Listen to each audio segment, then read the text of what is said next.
Welcome to episode 13 of the Australian Jazz Museum Pianists podcast, where I'll showcase another 5 fine pianists that appear in our collection. Starting with a solo piano track, the pianist I have here is Gill. John was born in the UK and then migrated to Perth and has played around the world. This recording is actually made in California, but he's one of our adopted pianists. John was regarded as one of the greatest ragtime and stride pianists around, and the track I've selected today was recorded in 1993 in California, as I mentioned. It's from the album All By Myself, and it's the title track.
From time to time, I ask some of my colleagues and or musicians I'm friendly with if they would like to introduce a pianist themselves. So I have one such guest here today, Ade Ish, and he's going to introduce the next pianist. The following is a cover of September in the Rain, a beautiful tune written by Harry Warren, the same guy who also penned There Will Never Be Another You. The track begins with a beautiful solo piano played by my good friend David Lole. If you can hear me up there, brother, what lovely chord voicings you did there, and a pretty way of providing a smooth entrance for the band before the rhythm section hits their full rhythm and the clarinet starts singing the melody. This recording was made at the Victorian Jazz Club in 2015. The AA Jazz Band are Joe Pryke on trumpet, Bill Beasley on trombone, Gary Richardson on reeds, David Lole on piano, Doug Wignall on drums, Don Blaney on bass brass, and Reg Packer on banjo.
next pianist is Zela Margossian. Zela was born in Beirut and brings the sound of her birth country to Sydney in the form of an album produced in 2018 called Transition. I was drawn to actually three tracks on the album, each part of a suite called Triptych, which I think is sort of the idea that we see in paintings. I really wanted to do track 1 because it was the most beautiful, but I thought track 2, called Shaunch, which I believe translates as breath or inhale. That was the one that I thought captured the most jazz. With Zela, her quintet is Stuart van der Graaf on woodwinds, Jacques Emery double bass, Adam Yilmaz on percussion, and Alexander Inman Hislop on drums, with Zela on piano. I think you'll enjoy this one.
Every now and then somebody walks into the Jazz Museum and says, "My uncle or my aunt was so-and-so." On this particular occasion, the uncle was George Fong. George was born in 1922 and died in 1945. This is a recording that's from some acetates that have been compiled called the Jelly Roll Label Sessions, 1943 to 1945. And George is playing You Must Have Been a Beautiful Baby. He's part of the band East Side Ramblers, which is a familiar Ade Monsborough ensemble.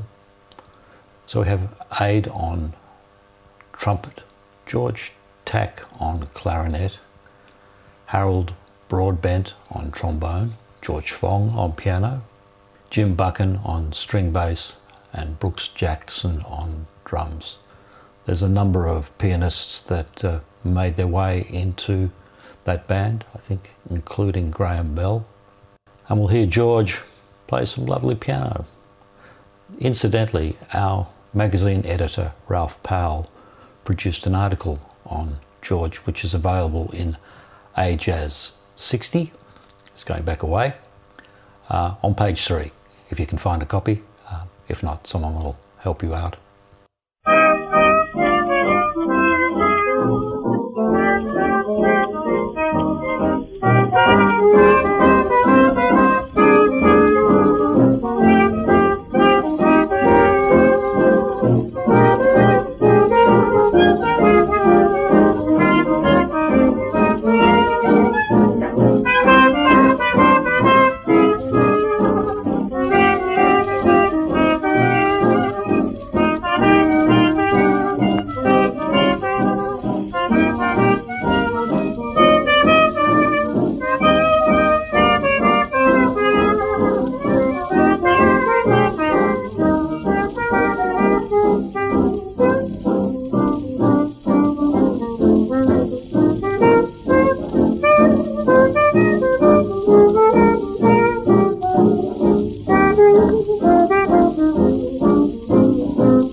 The final track today comes from David Martin. David is one of the many interesting pianists I've discovered on what's becoming one of my favourite albums, Bodgy Dada and the Cult of the Cool. So I think we know how that goes. I love it. The track is called Digger's Rest and was recorded in 1958. Digger's Rest is an original tune by Brian Brown, and David gives us a nice piano solo about 3 minutes in. With David is Keith Hounslow on trumpet, Brian Brown on tenor sax, Barry Buckley on string bass, and Stuart Spear on drums.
Well, that's it for episode 13. I hope you enjoyed it. As usual, I have, always discovering something new, which I think has always been a theme in my life. So I'll look forward to the next podcast.